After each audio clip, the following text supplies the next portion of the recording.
Alright guys, welcome back to my channel, Deconstructing Narcissism. So it's been a few days. I finally got a job. It's part-time, but it's better than nothing. So I have a part-time job right now, and I'm doing delivering as well. So that should help me out.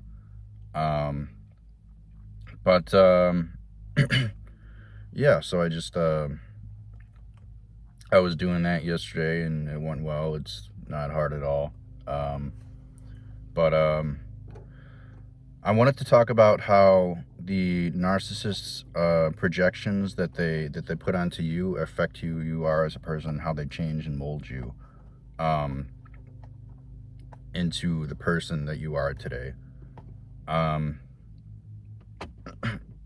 So the narcissist projects everything that they feel about themselves onto you.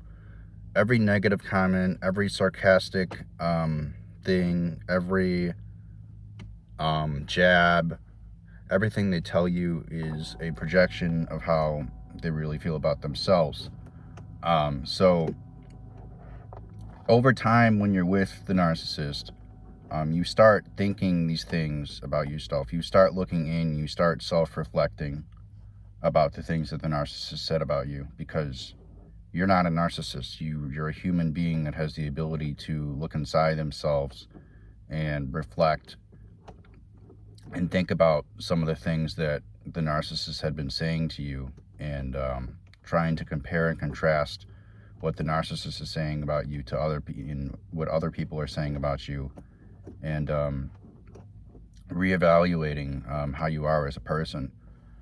And the narcissist knows that. The narcissist knows that you're not a narcissist. And the narcissist knows that you have empathy, you have a conscience, you're able to look inward, and you're able to evaluate the things that people say and do to you. You're able to look at that, and you're able to come to a logical conclusion based on whether or not you think that you deserved what was said to you or what was done to you. So over time, the narcissist little jabs, the narcissist comments, the things that the narcissist projects onto you, you start molding into and becoming that thing.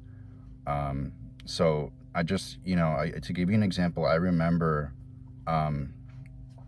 as a little kid, for the most part, besides when I wasn't getting constantly berated by my mom and my dad, and I wasn't constantly under their thumb, always on trial, as Ollie Matthews would say. I give credit to him, by the way, and not my words. By the way, go check out Ollie Matthews' channel. He has some really good content. But the way Ollie Matthews puts it is the narcissist always puts you on trial, and it's true. The narcissist does always put you on trial. They're always looking for a way to beat you down. They're always looking for a way to project how they feel onto you. And as I was talking about earlier, over time,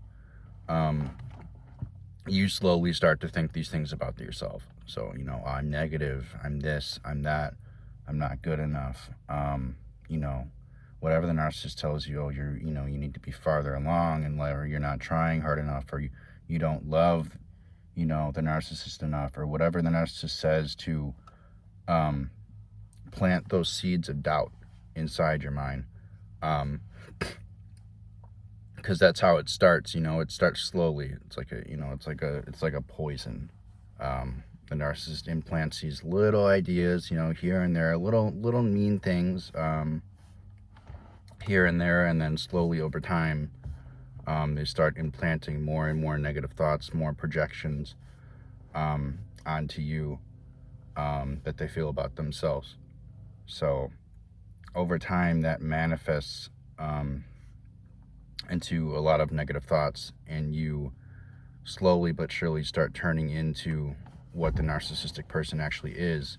And you'll notice that the more negative and the more negative you become, and the more down and depressed you feel, the happier the narcissist gets, because the narcissist is an energy vampire. The narcissist feeds off your negative emotions. It feeds off pain and suffering. Okay, the narcissist needs people to feel pain and suffering. They need other people to feel what they feel in order for them to feel better about themselves. I mean, think about how messed up that is. You know, somebody who needs to project all their negative thoughts and feelings onto you in order to feel better about themselves, to get narcissistic supply. So it's really careful. You know, it's really important that you recognize these signs early on, so you don't get trapped in this cycle of abuse. Or like I used to call, or like I called in the other video, I was talking about in the other video, the sweet mean cycle, where the narcissist throws little like breadcrumbs at you, throws little compliments here and there, and makes you feel good. And then the other 80-90% of the time, they're making you feel terrible about yourself. You know, they're calling you names, they're putting you down. They're making you feel like you did something wrong, making you feel like a horrible person. And it's very easy to get trapped in that cycle of abuse, of thinking that, of trying to please the narcissist, because the narcissist is looking for people pleasers. They're looking for people who are going to stay in a relationship with them and try to make it work. And the narcissist gets pleasure from that. They get off on the fact that you're trying so hard to please them and you're trying so hard to make them happy, because they know that they're not happy themselves, and they know they can't be happy. But the fact that you're trying so hard to make them happy gives them joy, it gives them pleasure. It gives them a feeling of being alive, knowing that you're trying so hard to make them feel better about themselves, even though they know deep down that it's never gonna happen, because the narcissist doesn't feel any love for anybody. Yeah, I mean, even you know, even people who aren't people pleasers, even people who are just genuine and have empathy and, you know, have morals and you know, want to be the best person they can be, can fall into this cycle of abuse, with caring about somebody that doesn't care about anybody but themselves. So I think it's important to recognize some of the signs. Like, if you feel, you know, that this relationship that you're in with this person, or even this family member who you might have thought was just, you know, a little stubborn or something, you know, if you feel that you've tried everything to rectify the situation with this person or this family member, and it's gotten to a point where it's taking a toll on your health, then you need to cut all these people out of your life, because the longer you let these people stay in your life, the worse it's going to get, and the more brain fog you're going to have, so to speak, which I will get into another video about brain fog, and some things and tips and tricks that you can do to alleviate that brain fog. But obviously the first one is cutting the narcissist out of your life. You need to cut all the narcissists out of your life. Every single narcissistic person needs to go. Every toxic person needs to go, even if they're not a full-blown NPD on the spectrum narcissist. They all need to go. So, but yeah, guys, this has just been kind of a little life update, slash, you know, what you need to do if you think that you're in a cycle of narcissistic abuse, or if you think that the person that you're seeing or you're dealing with is a narcissist. So I hope that helps. Anyway, guys, subscribe to my channel if you're new. Leave a comment down below. Let me know what you think of the video.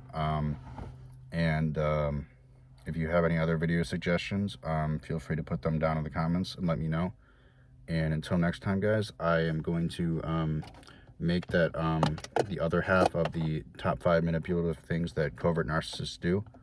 I mean top 10 manipulative things that covert narcissists do, because I made a part 1 video and I have yet to make a part 2 video.